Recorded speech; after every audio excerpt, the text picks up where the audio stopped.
You are listening to Audio SSLC, your audio medium for easy understanding and revision. To download a copy of this recording, please visit audiosslc.com. Lesson 8: A Village Cricket Match by A.G. MacDonald. Pre-reading activity. Have you seen the film Lagan? Discuss in pairs the humor in the film. 1. The crisis was now desperate. The fieldsmen drew nearer and nearer to the batsman, expecting the youth in the blue jumper. Livingstone balanced himself on his toes. Mr. Shakespeare Pollock hopped about almost on top of the batsman and breathed excitedly and audibly. Even the imperturbable Mr. Southcott discarded the piece of grass which he had been chewing so steadily. Mr. Hodge took himself off and put on the Major, who had by now somewhat lived down the quart and a half. 2. The batsmen crouched down upon their bats and defended stubbornly. A snick through the slips brought a single. A ball which eluded the publisher's gigantic pads brought a bye. A desperate sweep at a straight half-volley sent the ball off the edge of the bat over third man's head, and in normal circumstances would have certainly scored 1 and possibly 2. But Mr. Harcourt was on guard at third man, and the batsmen by nature cautious men, one being old and the sexton, the other the postman, and therefore a government official, were taking no risks. Then came another single off, a miss-hit, and then an interminable period in which no wicket fell and no run was scored. It was broken at last disastrously, for the postman struck the ball sharply at Mr. Pollock, and Mr. Pollock picked it up and, in an ecstasy of zeal, flung it madly at the wicket. 2 overthrows resulted. 3. The scores were level, and there were 2 wickets to fall. Silence fell.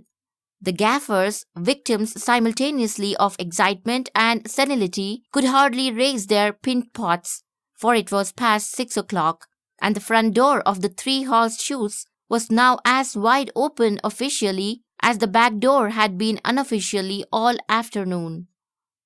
4. The Major, his red face redder than ever, and his chin sticking out almost as far as the Napoleonic Mr. Ogilvys, bowled a fast half-volley on the leg stump. The sexton, a man of iron muzzle from much digging, hit it fair and square the middle of the bat, and it flashed like a thunderbolt, waist-high, straight at the youth in the blue jumper. With a shrill scream, the youth sprang backwards out of its way and fell over on his back. Immediately behind him, so close were the fieldsmen clustered, stood the mighty Boone. There was no chance of escape for him. Even if he had possessed the figure and the agility to perform back somersaults, he would have lacked the time. He had been unsighted by the youth in jumper. The thunderbolt struck him in the midriff like a red-hot cannonball upon a Spanish galleon, and with the sound of a drumstick upon an insufficiently stretched drum. With a fearful oath, Boone clapped his hands to his outraged stomach and found that the ball was in the way.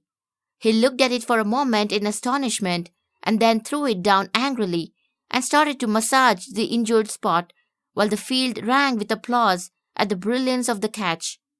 5. Donald walked up and shyly added his congratulations. Boone scowled at him. 6. I didn't want to catch the darned thing, he said sourly, massaging away like mad. 7. But it may save the side, ventured Donald. 8. Blast the side, said Boone. 9. Donald went back to his place. 10.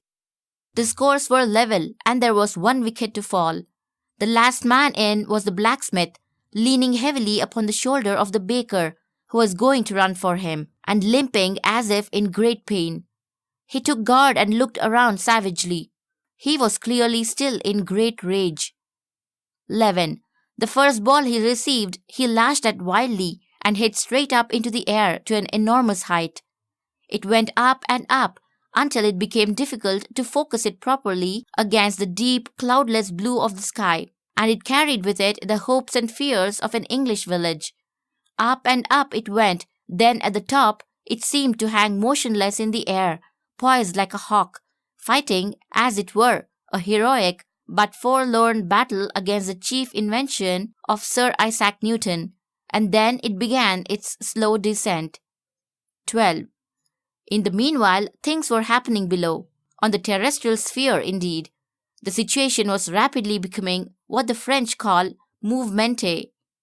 In the first place, the blacksmith forgot his sprained ankle and set out at a capital rate for the other end, roaring in a great voice as he went, "Come on, Joe!"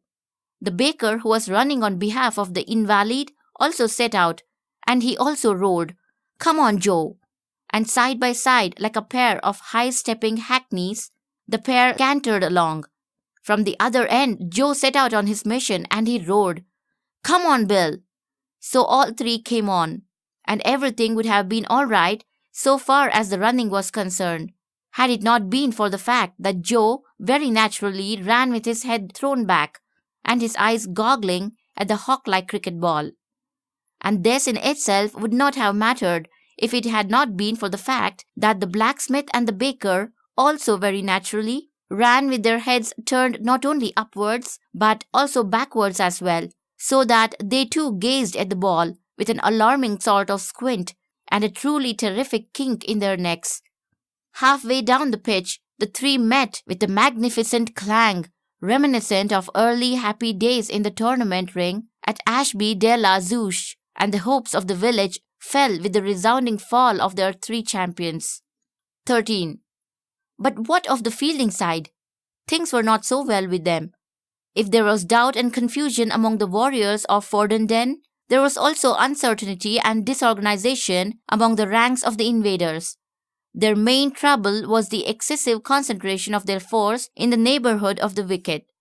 Napoleon laid it down that it was impossible to have too many men upon a battlefield, and he used to do everything in his power to call up every available man for a battle. Mr. Hodge, after a swift glance at the ascending ball and a swift glance at the disposition of his troops, disagreed profoundly with the Emperor's dictum. He had too many men, far too many, and all except the youth in blue silk jumper and the mighty Boone were moving towards strategical positions underneath the ball, and not one of them appeared to be aware that any of the other existed. Boone had not moved because he was more or less in the right place, but then Boone was not likely to bring off the catch, especially after the episode of the last ball. You are listening to Audio SSLC, your audio medium for easy understanding and revision. To download a copy of this recording, please visit audiosslc.com. Major Hawker shouting, "Mine, mine," in a magnificently self-confident voice, was coming up from the bowler's end like a battle cruiser. Mr. Harcourt had obviously lost sight of the ball altogether, if indeed he had ever seen it, for he was running round and round Boone and giggling foolishly. Livingston and Southcott, the two cracks, were approaching competently. Either of them would catch it easily. Mr. Hodge had not only to choose between them and coming to a swift decision. He yelled about the din, "Yours, Livingstone!" Southcott, disciplined cricketer, stopped dead. Then Mr. Hodge made a fatal mistake. He remembered Livingstone's two missed sitters, and he reversed his decision and roared, "Yours, Bobby!" Mr. Southcott obediently started again, while Livingstone, who had not heard the second order, went straight on. Captain Hodge had restored the status quo. 14. In the meantime, the professor of ballistics had made a lightning calculation of angles, velocities, density of the air, barometer readings and temperatures, and had arrived at the conclusion that the critical point, the spot which ought to be marked in the photographs with an X, was 1 yard to the northeast of Boone, and he proceeded to take up station here, colliding on the way with Donald and knocking him over. A moment later, Bobby Southcott came racing up and tripped over the recumbent Donald and was shot headfirst into the Abraham-like bosom of Boone. Boone stepped backyard under the impact and came down with his spiked boot upon the professor's toe. Almost simultaneously, the portly wicket-keeper, whose movements were a positive triumph of the spirit over the body, bumped the professor from behind. The learned man was thus neatly sandwiched between Tweedledum and Tweedledee, and the sandwich was instantly converted in a rag-out by Livingstone, who made up for his lack of extra weight, for he was always in perfect training, by his extra momentum. And all the time Mr. Shakespeare Pollock hovered alertly upon the outskirts like a rugby scrum, half screaming American University cries in piercing high tenor voice. 15. At last the ball came down.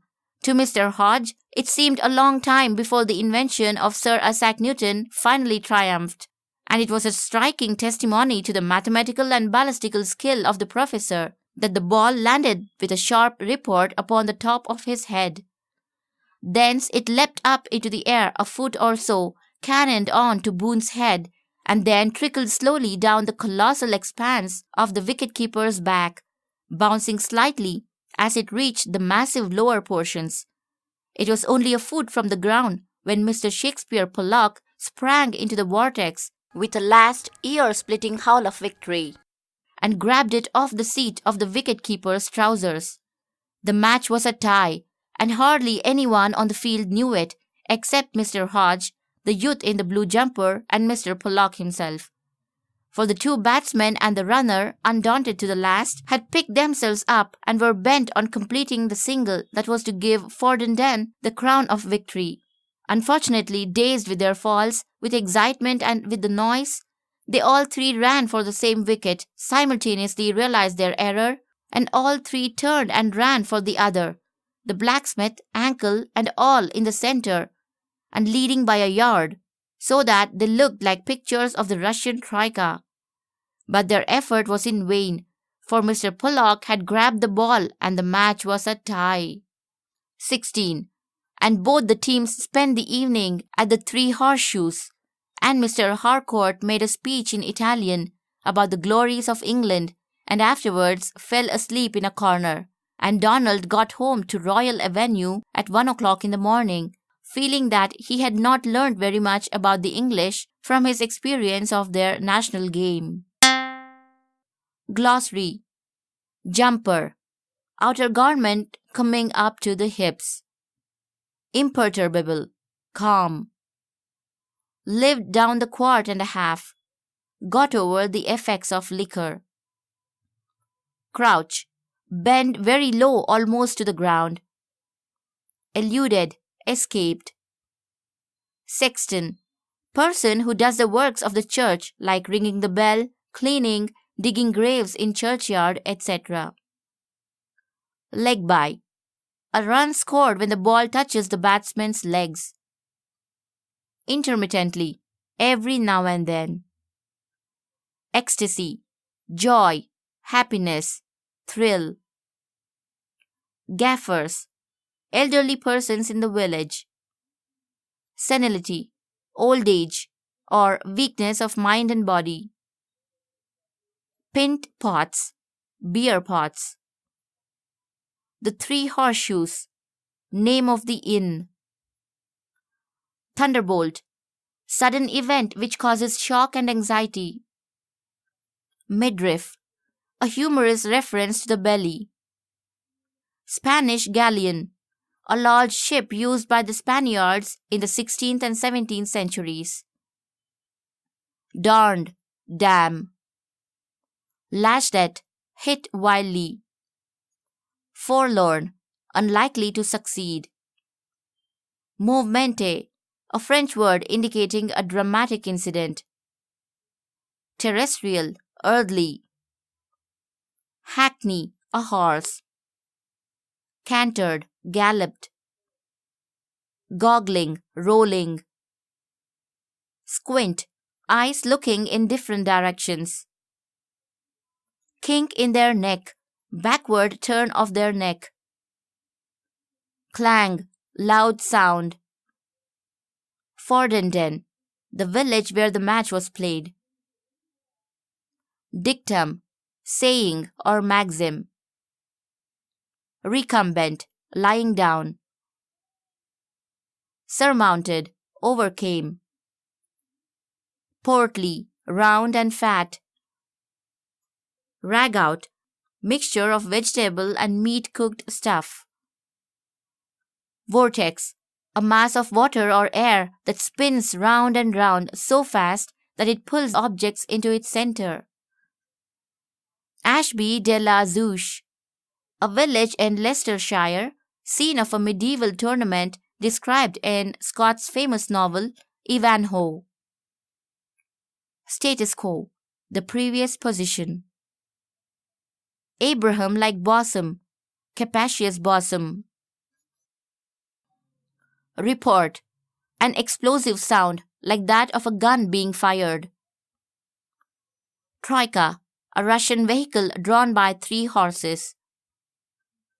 Cracks, experts. Rugby scrum half, the half back who puts the ball into the scrum. Scrum, abbreviation of scrimmage, a part of rugby football when the forwards of both sides form a tight mass with the ball in the middle. Note on the author, A.G. MacDonald, 1895 to 1941, is chiefly known as the author of the novel England, Their England, in which he presents a humorous picture of the English characters. The novel narrates the amusing experiences of a young Scottish novelist who travels around in England in order to collect data for a book which he intends to write about the English. The passage included in this anthology gives a hilarious account of the conclusion of a cricket match between a team organized by a London editor and a village cricket team played in an English village.